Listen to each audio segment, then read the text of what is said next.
mayoría de las preguntas yo quiero pensar que las van a saber muy bien, pero hay alguna que otra que no les dije, pero hoy les voy a decir, pongan atención.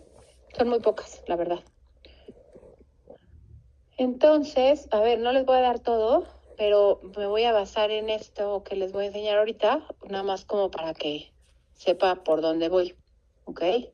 Compartir, pantalla, ventana.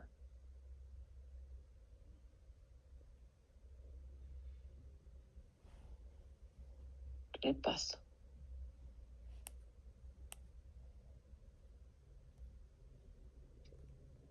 Listo. Ya ven mi pantalla, ¿va? Sí. Perdón, doctor, alguien me sacó. Ok, no te preocupes, sí te puse asistencia.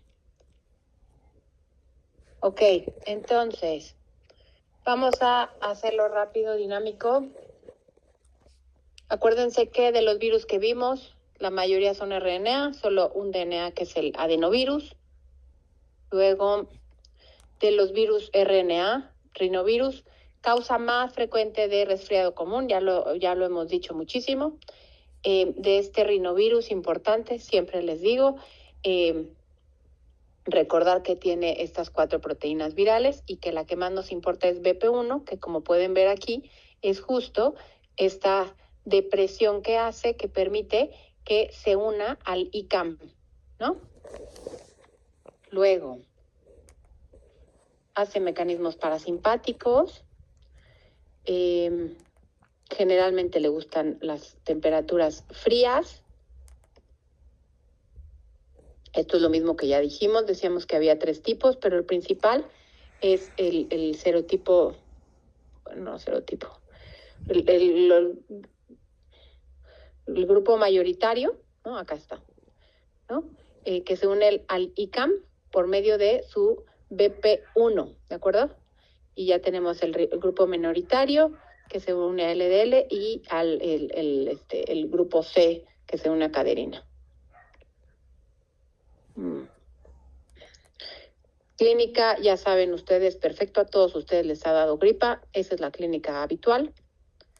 Diagnóstico, pues ya decíamos que generalmente es clínico y si es necesario podemos hacer PCR o antígeno, detección de antígeno. Tratamiento, les decía yo que en México no hay nada y tenemos estas que, el pliconaril que les digo que pues no ni siquiera lo tenemos en México y que genera muchas interacciones de citocromo P450. No hay vacuna y de rinovirus no hay nada más que decir. El hecho que yo no diga todo no quiere decir que no viene en el examen, pero es como un repaso, ¿de acuerdo? Pero prácticamente, pues sí le estoy diciendo todo. Ortomixovirus. Acuérdense que este es el virus de influenza. Hay 3 tipos, ABC. Las 2 proteínas de influenza más importantes. ¿Quién me ayuda a decirme cuáles son? Hemaglutinina y neuraminidasa. Exactamente, ¿no? Hemaglutinina, neuraminidasa. De acuerdo. Recuerden que tenemos el shift, bueno, no, antes de eso. H1, H2, H3, H5, H7 y H9, que son las que se asocian a influenza aviar y se pueden combinar generalmente con H1N1, ¿no? Cambios muy pequeños en antígenos, mutaciones pequeñas dentro del mismo virus, nos genera drifts, ¿no? Y esos drifts son los que son los responsables de epidemias, ¿no? Pero los que son responsables de pandemias, como la que sucedió en 2009 con el H1N1,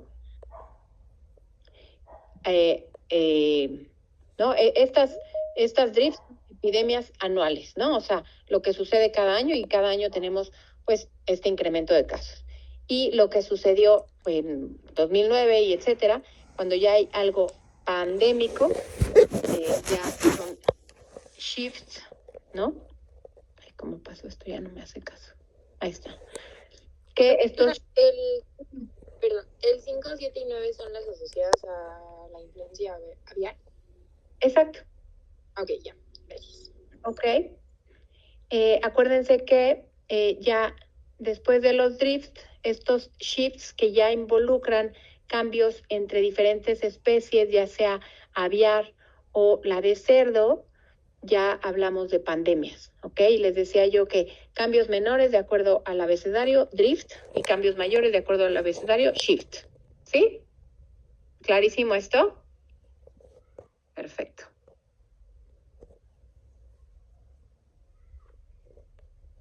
Ya hablamos de estas influencias aviares, H7, H5 y H9. Influenza B, acuérdense que la gran ventaja de influenza B es que nada más tiene estas dos variantes, que es Yamagata y Victoria.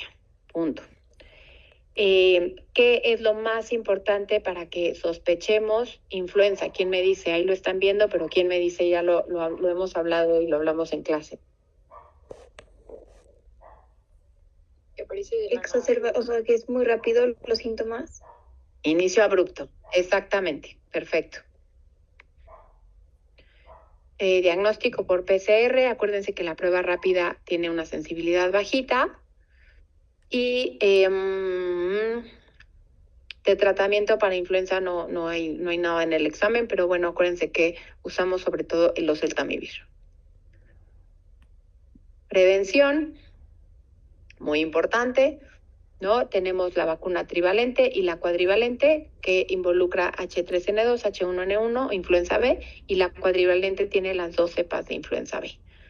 Hay que vacunarse cada año y pues si es un factor de riesgo, si no está diciendo el paciente que tiene inicio abrupto, que no está vacunado, pues que le dé influenza. ¿Dudas con influenza? Ok. Virus sincicial respiratorio.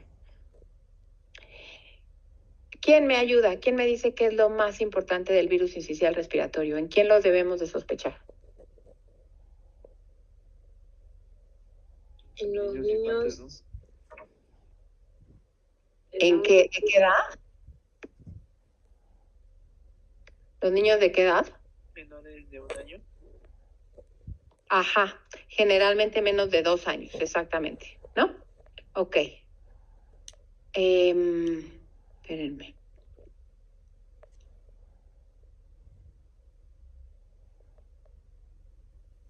Menores de 2 años, mucho más frecuente en invierno.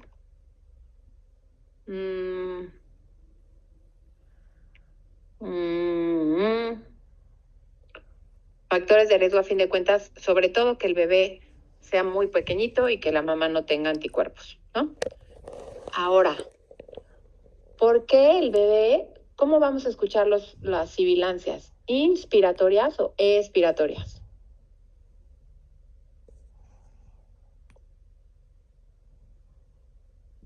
Entonces, ajá, acuérdate que lo que sucede es que se atrapa el aire, ¿no?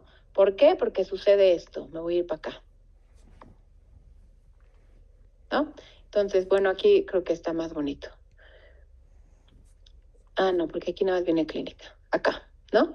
Entonces, llega este virus, se une, empieza a desfacelar células, empieza a generar edema, empieza a hacer obstrucción, ¿no?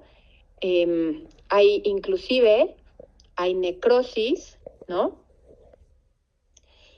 Y justo al haber, empieza a hacer, justo por eso se llama sincicial, empieza a hacer estos incisios, estas comunicaciones entre células, ¿no?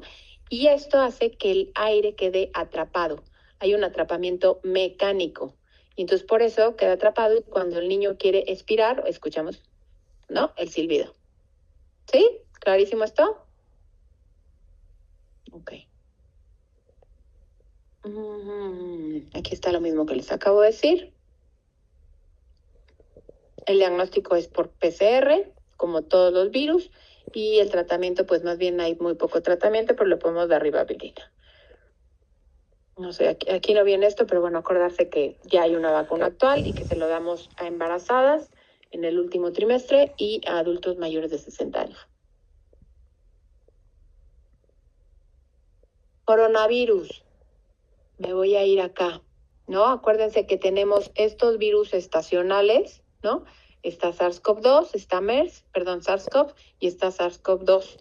Acuérdense que son virus que son, ¿tienen cápsula o tienen envoltura? ¿Quién me dice?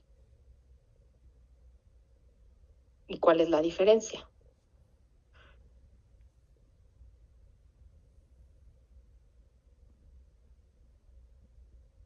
Yo tengo entendido que la cápsula es como este envoltorio de proteínas que cubre al genoma viral y que a veces algunos virus pueden usar la membrana del Golgi o la membrana celular para generar una envoltura lipídica. Y por ejemplo el coronavirus tiene envoltura. Tiene envoltura lipídica, exactamente. Y esa envoltura justo le va a favorecer que tengamos estas, pues, ¿cómo poder decirlo? Esta prevalencia estacional, ¿no? ¿Por qué? Porque la envoltura, al ser lipídica, puede permanecer por mucho tiempo ese virus cuando estamos ante climas poco favorables. Entonces, por eso son virus que vemos justo en temporada invernal. ¿Sí? ¿Quedó claro esto? Ok.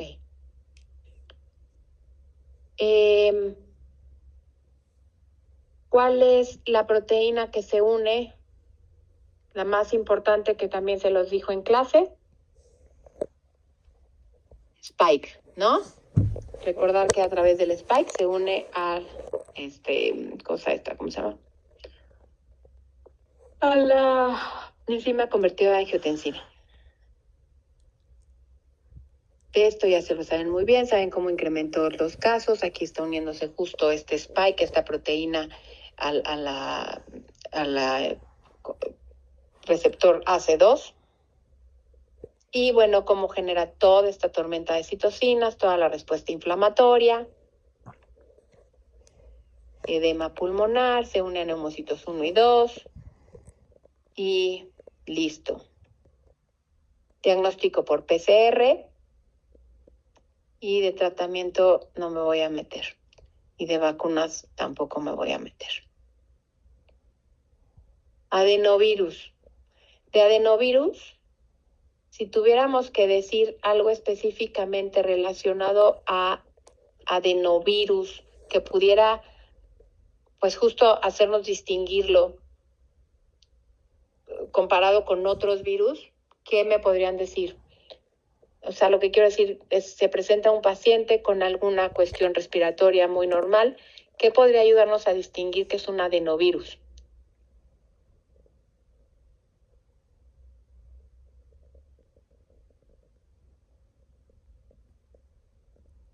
¿Conjuntivitis o...?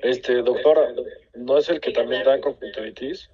Exactamente, exacto, ¿no? Entonces, si nos ponen un cuadro de faringitis con conjuntivitis, ojos rojos, lo que sea, pues siempre, ese es tu primer diagnóstico diferencial, ¿de acuerdo? Acuérdense que este virus como tal se transmite dependiendo del sitio de entrada, ves que les había dicho, ¿no? Entonces, por acá está, ya no sé dónde está. Bueno, los vemos en reclutas militares, en gente que está en hacinamiento, ¿ok? Aquí está, ¿no?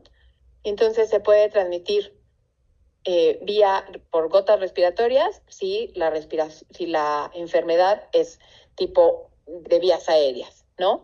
Fecal oral si tiene una diarrea. Cuando hacen cistitis hemorrágica es la fase por una viremia, ¿no? Y también la podemos transmitir por fomites. Aquí está lo del ojo, la faringoconjuntivitis, que es como lo más importante, como les decía, asociado a brotes en campamentos, en albercas, en lagos, en reclutas militares, etcétera, escuelas, hospitales, ¿no? Muy contagiosa.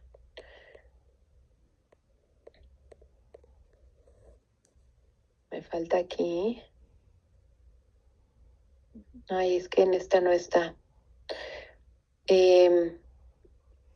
Bueno, acuérdense que este virus tiene es como bastante diferente a los demás. en cuanto a la forma en que genera sus proteínas. No sé si alguien se acuerda de esto que pudiera ayudarnos a recordarlo.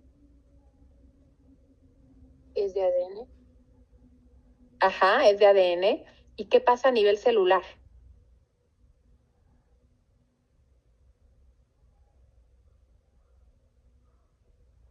A ver, déjenme busco mi esquemita. Espérenme. Dejar de compartir.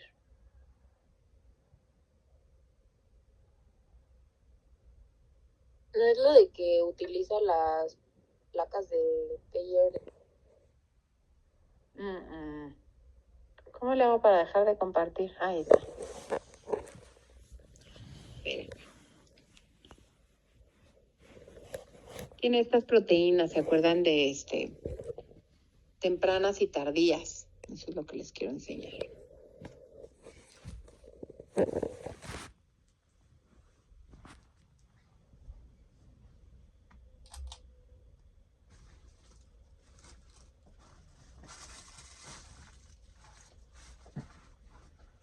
¿Esto qué es? No está todavía.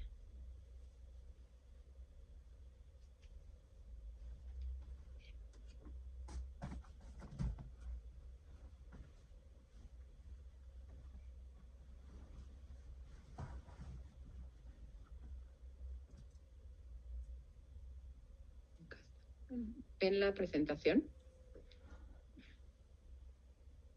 No. No se ve, doctora. Bueno. Gracias. Listo. Ahora sí, ¿no? Entonces aquí están, acuérdense, las proteínas tempranas y las proteínas tardías, ¿no?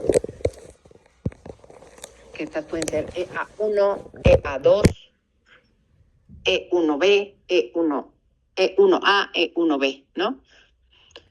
Y estas proteínas son, pues, las que, pues es muy diferente a las demás, ¿no? Estas early proteins que generan esta disregulación y alteran la respuesta inmunológica, y las proteínas tardías, ¿no?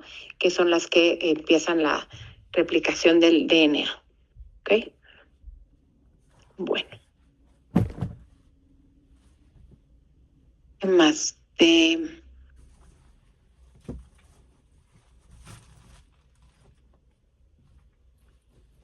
Bueno. Entonces, eso fue lo de virus. Hasta aquí, de virus, ¿alguna duda que les quedó ahora que ya lo estudiaron? ¿Qué pasó? Doctora, Sí. ¿qué tanto se van a clavar en tratamiento? En algunas cosas sí, ahorita te voy a decir, no está nada clavado en tratamiento, pero hay algunas preguntitas que sí te pueden venir. En cuestiones virales, acuérdate que pues prácticamente no hay nada que discutir de tratamiento. No, pues no. ¿No? El Gracias. único tratamiento que podría preocuparte es el de influenza, que se basa en inhibidores de la neuraminidasa. Punto. ¿Ok? Doctora, yo muchas tengo una gracias. pregunta. Perdón. Dime. ¿Qué tan clavado va a estar tipo nivel molecular? Porque, por ejemplo, en el libro viene muchísimo de genes en alguna parte, entonces no sé si clavarme mucho con eso y con respuesta inmune. Casi no. Casi no. Bueno, de infecciones bacterianas. Entonces, ya sé que me van a odiar, pero ¿quién me dice? No vienen imágenes, pero sí vienen descripciones. Entonces, ¿quién me dice qué es esto? ¿Quién me lo dice? Focus pneumonia. Ajá, ¿por qué? ¿Qué es? Porque son cocos gram positivos. Uh-huh. Igual ahí se ve un poquito la cápsula, ¿no? Eso como rosita alrededor del coco. Sí, bueno, más que la cápsula no se ve rosa, lo que estás viendo ahí es porque se está tiñendo de más. La cápsula, de hecho, se ve, esta no es la mejor imagen, se ve inclusive como si no hubiera nada, ¿ok? Otras cosas importantes, ya me dijeron, perfecto, cocos gram positivos, yo les decía que generalmente están en pares Y algo que lo describen también mucho en su libro es como lancelados, ¿no? Como una lanceta.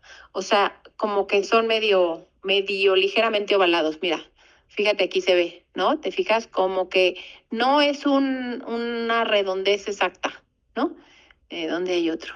¿Dónde hay otro que puedan como entender un poquito mejor? Aquí, mira, ve estos de aquí, ¿no? ¿Te fijas? Como un poquito la punta como una lanceta, ¿sí? Bueno, eso puede venir así como tal en descripción. Acuérdate de que de las bacterias que vimos de vías aéreas superiores, la única gram positiva es neumococo. El resto son gram negativos, ¿ok?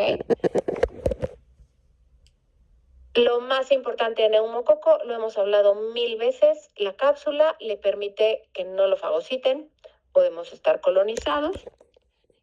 Nuestra clasificación de los neumococos se basa inclusive en los péptidos que tiene la cápsula, y hay más de 92 serotipos diferentes. Y bueno, les hablaba yo de esta transformación que puede conferirle a la bacteria genes de resistencia. Lo que no les dije es la resistencia que puede tener. Entonces, ahorita hablamos de eso. Factores asociados, ya decíamos que hay muchísimos.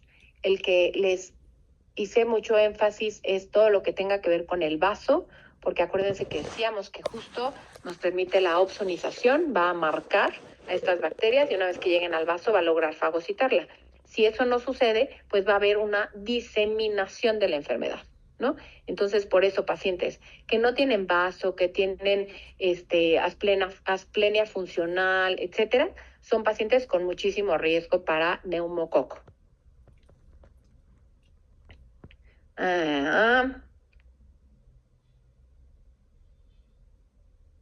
Voy. Ya se me volvió a trabar esto. Te meto.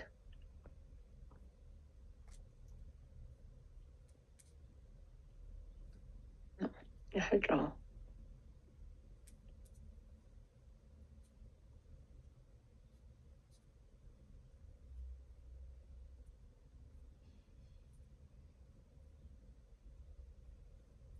Voy.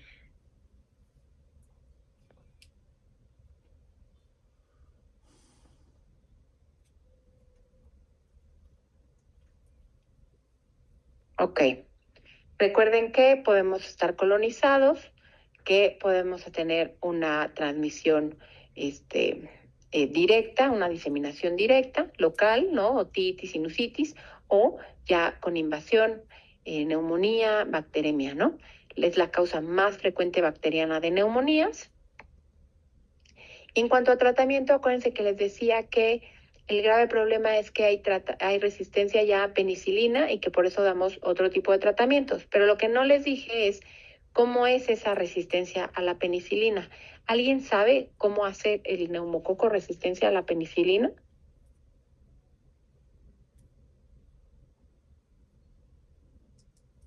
Ok, en cocos, más que... Perdón, sí, dime, ¿quién eras? Penicilinasas. Eso quería que me dijeras y la respuesta es no. Con bacilos, mucho más frecuente que tengamos penicilinasas, y cuando hablamos de cocos, es más frecuente modificación del sitio de unión. Entonces, ¿dónde se une el neumococo? Más bien, ¿dónde se unen los antibióticos para neumococo? En las PBPs, ¿no? Entonces, lo que hay es una modificación del target, ¿ok? Modifica estas PBPs y entonces ya no puede ahí llegar la penicilina. Ajá. Ok. De vacunas, pues nada más recordar que están estas dos, que cada vez usamos más esta conjugada, como les dije, y nada más. No tienen que saber si le pusiste una y luego la otra, y eso no se claven mucho, pero sí es importante que sepan que la polisacárida en menores de 2 años no sirve. Ok, de Moraxella catarrhalis, acuérdense que es un diplococo, pero este es gram negativo. es muy frecuente en niños y en epocosos, pero ¿cuál es la causa más frecuente de exacerbación de POC? ¿Quién me dice?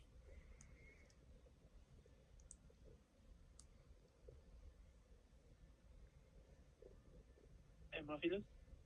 Exactamente, hemófilos. Este es otro de ellos, ¿no? Pero hemófilos es la más frecuente. En cuanto a moraxela, cosas importantes. Les había yo puesto por acá que se une, aquí está, ¿no? Se adhiere. Lo que necesitamos de moraxela primero es, así como lo veíamos en neumococo, que haya una colonización, ¿no? El primer paso es que esté colonizado y esa colonización se da a través de adhesinas. Y algo que no les dije es que es la adhesina principal es una que se llama UPS-A1, ¿ok? Y a través de esa hace colonización y luego se une. Y por donde se une, creo que por aquí les puse, sí, mira, aquí está. Entonces, este es el amoraxela, tienes la UPS-A1, que esta es la principal, tiene muchas adhesinas, la verdad, pero bueno, esta es la más mencionada, y se va a unir a estos dos receptores, Toll-like receptor tipo 2 y el 4. ¿Ok? Bueno, sigamos.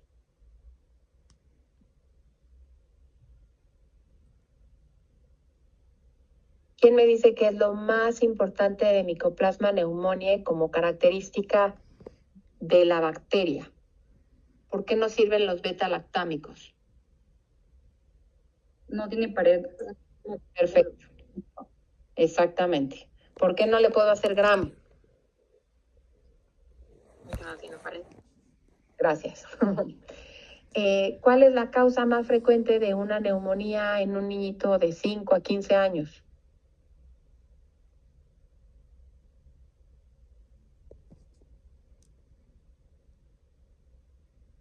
Acuérdense que les decía y que inclusive el año pasado estuvo terrible, es Mycoplasma pneumoniae. Son neumonías atípicas, les decía yo que son atípicas porque le llamamos esta walking neumonía. El paciente ve la tomografía o la radiografía y se ve horrible, y el paciente la verdad es que no está clínicamente tan mal, ¿ok?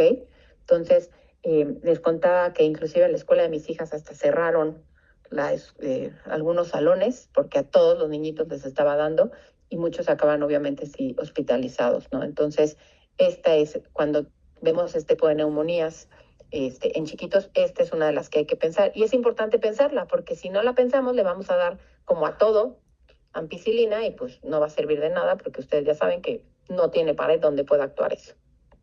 Ok. Listo.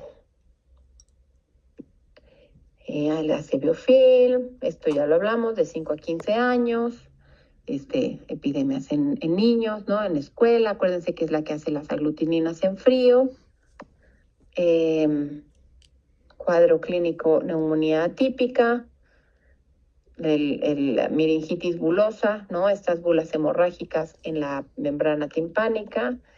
El diagnóstico no se puede cultivar, lo hacemos por PCR.